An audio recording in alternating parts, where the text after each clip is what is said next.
Here's the classic Tektronix CRT oscilloscope.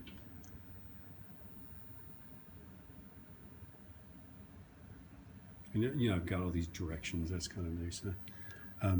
What I have them do is put this on ground, get the position at 0 so they can actually read the peak voltage, right? Flip it back to AC. Notice it's on 5 volts per division, right? And so it's 1, 2, it's maybe 5, 10, maybe 11 volts, right? Then they can calculate the RMS from that. And then they want to calculate the period. Well, this is 5 milliseconds per division, right? So it's 5, 10, 15, maybe 16, 17 maybe milliseconds. Oops, 17 milliseconds is the period of this, right?